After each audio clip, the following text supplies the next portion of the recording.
This offseason, the New York Rangers are going to be looking to add a top 6 or top line caliber right winger to go alongside Kreider and Zibanejad on one of the top 6 lines there. The other one is set in stone there. It is not going to change, and that is obviously the line of Artemi Panarin, Vincent Trocheck, and Alexis Lafreniere. It's not going to change there. It was one of the best offensive lines in hockey. I'd imagine it's going to stick together, but the other line there is kind of missing a top line or top 6 caliber right winger on the line of Kreider and Zibanejad, and one player they could and should be looking to target is former New York Ranger Patrick Kane. Now, I understand a lot of New York Rangers fans have some mixed feelings and opinions on kind of whether or not they should bring him back, but he is still a phenomenal player. He's obviously not some crazy physical guy, which is definitely a need for this team, and we saw how things went through the playoffs in the previous season and kind of regular season there. It wasn't absolutely phenomenal, but this is a guy who had the surgery last offseason, came back with the Red Wings there and played some phenomenal hockey, having a right around a point per game there. He was very, very good,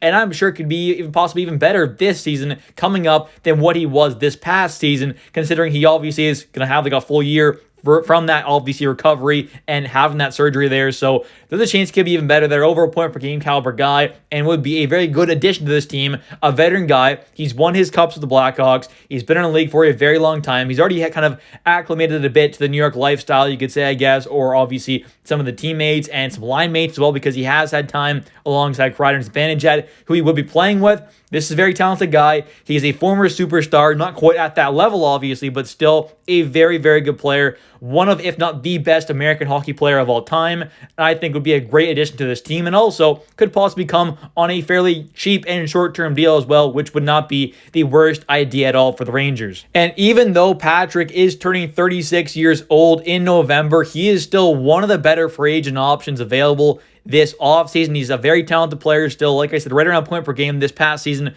with the Red Wings, coming off of that hip surgery as well. So there's a chance he could be even better than what he was last season with the Red Wings there, and possibly coming to this team on a team-friendly, short-term, possibly 1 or 2 year deal at a pretty low cap hit could be a perfect fit for this team, especially if he's willing to take a little bit of a pay cut from what other teams could possibly give him. That could be a very, very nice thing for this Rangers team. And he still is a true top line or top 6 caliber, winger at this time. Obviously, he is, like I said, turning 36 in November, but he is still a top 6 caliber forward in the NHL. Still absolutely phenomenal and could be even better than what he was last season. And back in 2022-2023, Patrick Kane ended up having a total of 48.5 minutes played alongside Kreider and Zibanejad in the regular season, and they ended up having 2 goals for and 1 goal against. So not too bad. They're not a huge sample size, but a fairly decent one there, and they played all right there. 2 goals for, 1 goal against is not too bad. He mostly played, though, with Kreider and Trocheck, having 95 minutes played there, 6 goals for, 2 against, not too bad. And also played alongside Panarin and Trocheck, where he ended up having 75 minutes with them, 4 goals for, and 5 against. So overall, not too bad there. 2 goals for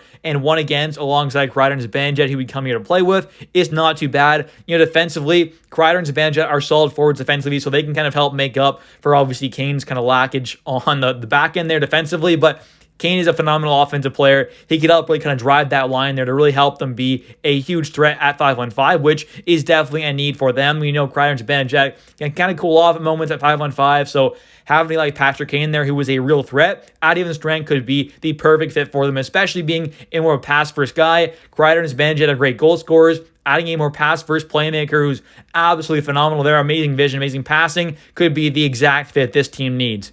And now taking a look here at what Patrick Kane did alongside Kreider and Zibanejad in the playoffs back in 2022-2023 in that first round series against the New Jersey Devils, where things did not go great, I'm going to be honest there. Obviously, for this Rangers team, it was not a good series at all, really. Even though they went to all the bit of Game 7 there, it was not a great series by this team. Certain guys played great, but some other guys did not show up at all. But Kreider and Zibanejad alongside Patrick Kane in that playoff run ended up having 43 minutes together, played a total of 7 games together, had 2 goals for and 0 against. So not too bad there. I mean, the goals for 2 in 7 games in 43 minutes played is not phenomenal, but the 0 goals against was quite nice to see there. But in general, This was not a great playoff run, but we can obviously see some signs of potentially some great hockey together. Patrick Kane, Zibanejad, and Kreider, they seem like they'd be a phenomenal fit. Two great goal scorers who can always kind of play make a bit alongside a absolutely amazing playmaker. Although he is 36 years old, he is still a great playmaker. That's something that doesn't really go away as you age. I mean, you're going to slow down a bit there, but this is not a guy who relies on his speed at age 36 or even when he was, 22 coming into the NHL there being a superstar at that age. He was not some super crazy speedster out there like Connor McDavid is. Obviously, Kane has that absolutely phenomenal vision and playmaking ability, which is exactly what can go along with a guy who is getting older. That can still stick with him, which exactly we saw last season. And now moving on here to what Patrick Kane would bring to this New York Rangers team if he were signed by them this offseason. We know he's not the tallest guy in the world. He's about 5'10", 177 pounds, so definitely not some monster out there on the ice. He's fairly small. Definitely not a super strong player, but still is very, very talented. Like I said, he is a phenomenal playmaker. He still is a really great playmaker, great vision, great passing ability, very smart offensive hockey IQ player, very, very good in the offensive zone. And overall, I think would be the perfect fit alongside Kreider and Zibanejad.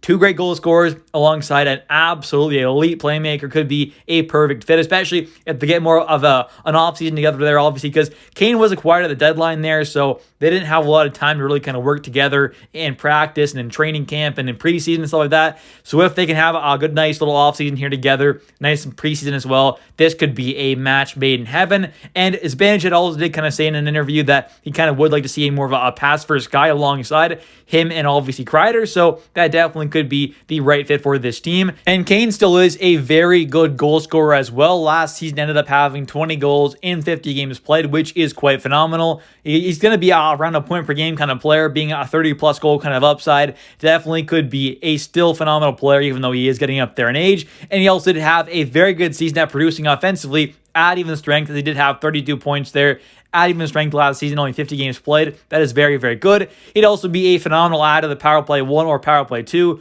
More than likely would be a power play 1 kind of guy, so that might push a guy like Lafreniere to kind of stick down on that power play 2, unfortunately. But either way, he would be a phenomenal addition to this team. We know he does not kill penalties, which kind of sucks, but obviously you're not bringing in Kane to be a defensive guy or kill penalties. He's here to create some offense and really help out Zibanejad and Kreider to produce more at even strength and at 5-on-5, which is a big need. And another downside there is he's obviously not a super physical guy, which the Rangers definitely need to add more of, some size, some physicality, some kind of speed as well. He doesn't really fit those kind of needs there, but he still is a phenomenal offensive threat.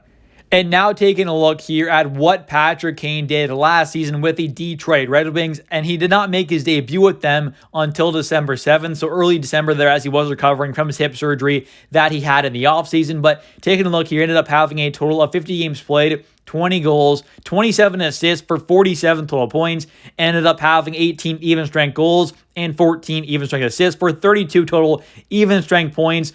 Not too bad there at all. He ended up having a phenomenal season, even though he was, obviously recovering from that hip surgery that he ended up having. He still played quite phenomenal once he got back in the lineup there. Ended up scoring in his debut as well, but played quite phenomenal last season. Ended up averaging 18 minutes and 23 seconds per night. So very, very good overall numbers there. And the previous season back with the Chicago Blackhawks, we had 54 games played with them and 19 with the Rangers there after being traded around the deadline. He ended up having a total of 73 games played there, 21 goals, 26 assists for 57 total points, but we all know he was not in great form there as he was really kind of having those issues with his hips, but he ended up getting the surgery there and looked quite phenomenal last season, which is exactly what we could possibly see next season, or possibly even better than what we saw last year with the Detroit Red Wings as well. And now taking a look here at what he has done in the playoffs most recently. The most recent one with the Rangers, he ended up having 7 games played, 1 goal, 5 assists, 6 total points. Not too bad there at all. His next most recent one was back in 2019-2020 with the Blackhawks. There ended up having 9 games played, 2 goals, 7 assists for 9 total points.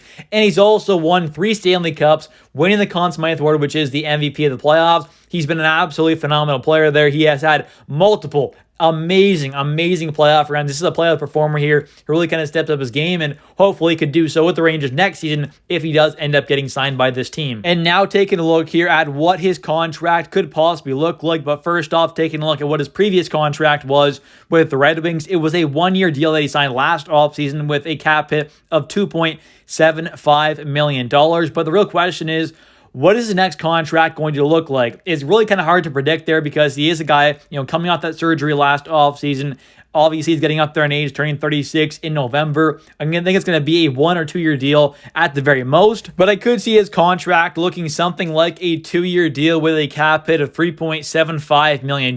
Maybe it's like 2 times 4, but something around there is kind of what I'm guessing. But if he were to be willing to take a pay cut, maybe take like a 2-year deal at like $2.5 million or 2.75 cap it like you got kind of last year on a 2-year deal possibly, or a 1-year deal, I think that would be absolutely phenomenal. So it really kind of depends whether or not he wants to take a bit of a pay cut, because if he does, he wants to have a better chance of winning a Stanley Cup, which I'm sure he wouldn't mind winning a 4th. If you were to do that, taking like a 1 or 2 year deal at like anything under $3 million would be absolutely amazing. But I think at most you're looking at a 2-year deal at around $4 million. So I think 2 years at 3.75 is pretty fair. But if you were to take anything less than that, I think that'd be absolutely phenomenal. A very, very team friendly deal. But anyways, let me know in the comment section down below, what do you want to see the Rangers offer Patrick Kane in the next contract? Would you want to see him go for a 2-year deal at $4 million? Would you be okay with that? Would you want to see less, him take a big pay cut? Let me know your thoughts. Don't forget to comment down below. And also don't forget to like this video for daily New York Rangers content. And also don't forget to subscribe as well. Thank you for watching. I'll catch you next one. See ya.